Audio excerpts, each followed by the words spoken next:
Udalguri উচ্চতৰ মাধ্যমিক হীৰক জয়ন্তীৰ আজি ওপেনিং চেৰেমনি আৰু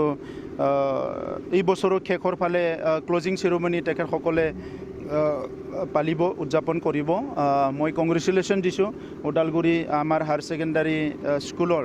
আমাৰ অধ্যক্ষ ডাঙৰীয়া আৰু বৰ্তমানৰ টিচিং নন টিচিং ষ্টুডেণ্ট সকলোকে মই কংগ্ৰেচুলেশ্যন দিছোঁ যে এনেকুৱা ঐতিহাসিক সময়ৰ তেখেতসকলে সাক্ষী হ'বলৈ গৈ আছে আৰু Udalguri হায়াৰ ছেকেণ্ডাৰী বিদ্যালয়খন যিসকলে স্থাপন কৰিছিলে সেই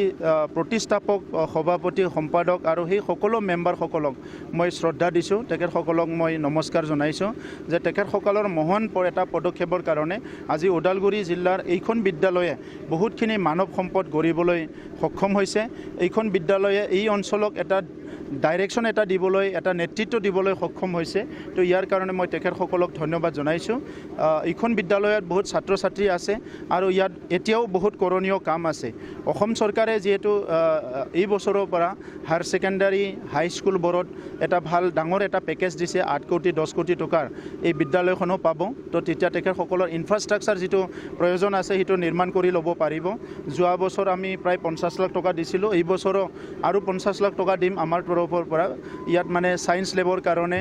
আৰু লগতে আমাৰ যেটো আছে স্মাৰ্ট ক্লাছৰুমৰ কাৰণে